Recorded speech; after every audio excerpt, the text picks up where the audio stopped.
Hi guys, hola, hope you guys are having a lovely Saturday out there. I just wanted to say welcome to the first official Unscripted with Amal.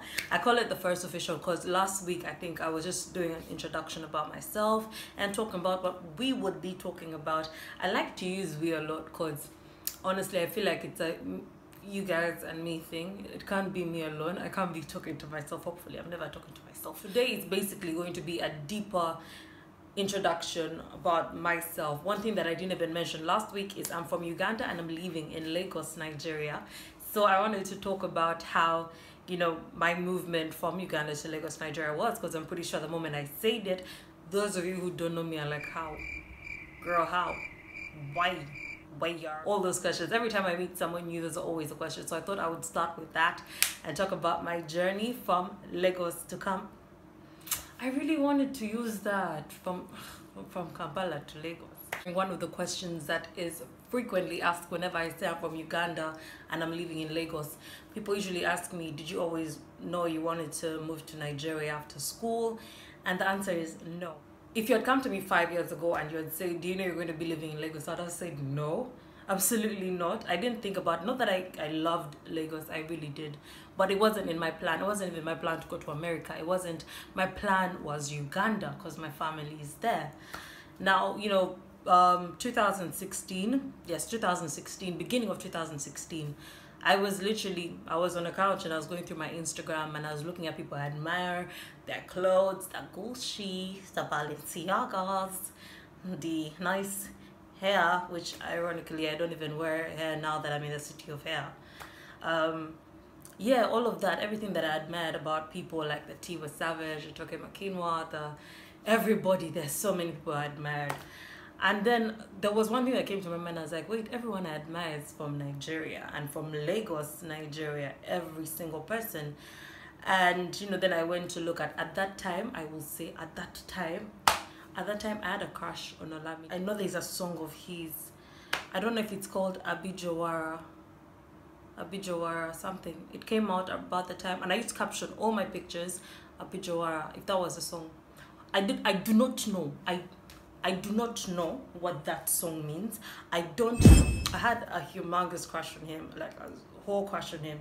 And one thing about me is I sing a little bit. You know, I was always a musician from a young age, singing in the choir and all of that.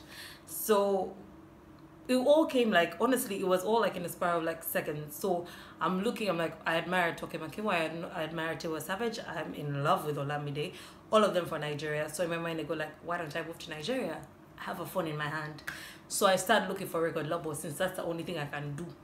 That's the one I know how to do. I did not think, okay, radio presenter, how am I going to do radio? How am I going to do radio, honestly? So I can sing though. So, you know, I go to social media, I look up singers, I see Davido, I'm like, Davido, Olamide, I look up record labels, I see YBNL. There was no email to send them a voice recording because I didn't have a song of my own. Now this is all me just playing around, you know, hoping that something will come about, because I think around the same time Mayor Kun had just done a recording of Davido's song. Someone just recorded him playing a song and then Davido signed him. So that was my thinking. I'm like, maybe if I do the same thing, someone will sign me. So I go to YBNL, there was no email. So I go and Google Davido and then I check on the page and I see a whole thing of labels, but the top one was HKN website. So I go to the HKN website, I see the phone number, I see an email. So I couldn't call us in Uganda. Who has that airtime? Who's going to pay for that airtime? So I see an email, I send an email and then I attach a voice recording of mine. And then I'm like, I promise you guys, I don't know if I can find that email. I hope I can find that email. If I can find it, I'll attach it to this. I'm like, I will make money for you guys if you sign me. And then, yeah, so I do a voice recording and then I was going out to meet my friends. And while I was on my way to meet them, I received an email and it's from HKN. That was the label at the time before DMW was HKN. So I received an email from HKN saying we're interested, you know, you have a nice voice, we want to sign you. I'm like, what? Honestly, I did not read the whole email. Why am I reading the whole email? God has shown me what he wants to give me. Why complete it?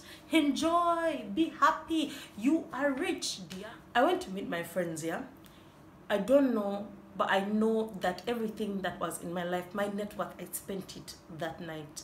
Because I was like, in my mind, I'm like, bye. I have gone to blow in a few months. I'm gonna be on the stage with Tiwa Savage. I'm gonna be, just no, literally, that was what was on my mind. And I kept screaming everywhere, I'm going to Nigeria, and people were believing me because I was not saying I'm planning on going. I was saying I'm going in the next 2 weeks. I set a date. I said I'm going on 19th April. I said I was going on 19th April from the get-go. I said 19th April. And then, yes, I kept telling everyone I'm going to Nigeria the next morning. So that night, before I even got to the next morning, that night, my mom obviously is texting me. She's like, where are you? Where? I have curfew in my parents' home, obviously. So I go home, but I go with this thing of, if you want to know the email I have, okay, I don't have hair, but like, if you want to know the email I have, I'm about to be rich. So I get home and I give my mom the phone. I'm like, yeah, Davido wants me or whatever. So my mom checks through the email. Remember, I hadn't even read the whole email. So my mom checks through the email and she goes like, wait, Davido is rich, right? I'm like, Adeleke, yeah. We all know that, you know, there's, like, yes. She's like, so why is Davido asking you for $100? Hey. Honestly speaking, at that moment I knew. I think I didn't know, but I knew deep down. But I was refusing because this was the one thing that I would have said I had done. I said I was gonna start my music career, and you know, it looks like I had started it. So I was like, no, you know, I cooked up one reason or the other. I said artists usually sign to labels and then they misbehave after. So Davido is asking for $100 as a caution fee. Like when you go to rent a house, they ask you for caution fee and then they can return the caution fee. So this is a caution fee just in case you want to misbehave, $100. So I remember she looked at me. I don't think she believed me, but I think she let me have at it. She let me be excited about it. But there's, first of all, honestly speaking, I'm not even gonna front. Where was I gonna get $100 from? Where was it going to happen? Because by then, how old was I? 18, 19, I don't know. 18, it's not like I was working. I won't even front and say that I was working. No, I was getting money from my parents. You can ask my parents for $100 and they'll give it to you, but why? Because I'm sending it to Nigeria? Because I'm sending it to Nigeria. Anyway. So basically, I didn't send the money, but I kept pressing on. I kept setting up meetings with people. Like I said, I set a date. Until then, I was still telling people I'm going on 19th April. So I do not know, honestly speaking. I like to say that it was a miracle that happened, but somehow my mom caught on. Somehow she caught on. She saw the drive. She caught on to it. So I got my visa, and then next was flight. But there was no flight, you guys. To cut this long story short, let me not make it like a long story. I had no ticket even on 18th April. Remember I told people 19th April? I had no ticket 18th April at 9 p.m. My flight was meant to be for midday the next day. I had no flight and I still sent people like, you know, safe trip. I'm like, yeah, God's blessings to you too. Yeah, we're going up in the sky, catching flights, not feeling. At this time, I'm kind of giving up. Honestly, my name is Hope. And I honestly believe that my parents named me that because I had hope. Because at 10 p.m., no ticket, nothing. I was still going to sleep telling people, yeah, see you up in the sky, see you up in the sky. I was sleeping and then like, I think at around 10, my mom woke me up. So I wake up and then when I wake up, I see like an envelope. This is like 10 something. I see an envelope. I open it. Guys, at 10:30. 18th April, I received Nigeria. And it sounds like such a small thing for all of you catch flights, not catch feelings gang. But it was such a big thing for me because this was something I started on hope, on nothing but hope. There was no promise. There was no one. I did not know any person in Nigeria. I promise you. The only people I knew were Tiwa Savage, Toke Makin, Maolamide, Davido. People I just knew from social media. There are a few times that I've felt that sense of fulfillment since then, like starting something with no guarantee that you're going to succeed. There was no one I knew in Lagos. There was none that was helping me do this in Lagos. I was, you know, acting like a godfather or something. There was no one. It was basically me and the help of my parents and my close friends. And yeah, I don't even think I slept, to be honest. I don't think I could have slept. I think I was up. I don't think I could have slept. I think I was up by like 5 for a flight at midday. You know, African parents are always rushing their kids. I was the one rushing my parents, to be honest. And I came here.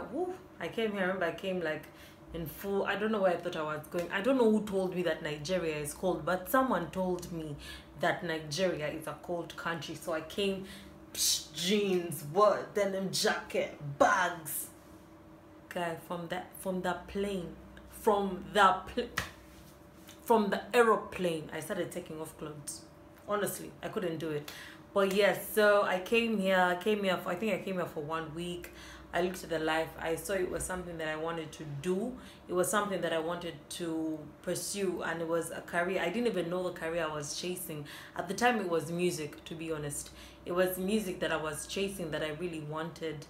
And I was back and forth, you know, between Nigeria and Uganda, finally, long story short, that I don't make the story so long, my parents sat down one day and there was no reason that I was coming to Nigeria, because clearly I had tried the music. I tried the music thing, looked for who to sign me. Yeah, there was crickets in my email after everything I had sent out. And when we looked for, you know, when they were asking me, why are you going back? Because I was trying to say, well, I'm going back in 2018. And they were like, there's no reason why you're going back. They were telling the truth, to be honest. They were telling the truth. Because if it wasn't for them asking me that question, I would still be here right now trying to pursue music. I would still be trying to sing on stages. But that moment is what made me sit back and think about what else I can do. And remember how before I was saying that I didn't know how to do radio. What could I do with radio? I ended up choosing radio as a career. But I came here like in 2-3 weeks. I was so blessed. I don't like to call it luck. I was so blessed because I prepared myself. An opportunity came knocking. I got a job with Cool FM. Cool FM. Yes, I got a job with Cool FM. I started working with them as a radio host. I started working with, you know, big people like Platoon, Daddy Freeze, Money. Yeah, that story will also come about how exactly I got that. I will tell that story on demand. After some time, I got a job with News Central, where I'm working now as a journalist. Yes, as a journalist. I'm no longer with Cool FM now. I'm now, you know, full-time broadcaster, reporting the news day by day. That is why and how I moved from Kampala to Lagos, Nigeria. Please like and subscribe, and I will be back next week with more stories. Please feel free to comment what type of content you'd like to see in the comment box below. You can also reach me on my social media and let me know what you'd want me to talk about next week or the other weeks, whatever. Please let me know what you'd want to talk about, and I will be out here talking about it like a little parrot. So yes, please follow me on social media, like, subscribe, and let's do this. Thank you for joining me today. This has been a very storytelling time. Like, I have really told my life story. Literally, when they say life story, I've told my life story. But thank you for powering through these minutes. See you next week. Hey my loves, don't forget to subscribe and also put on your notifications so you can know when I'm posting my new content. Don't forget to like, comment, and share. Thank you.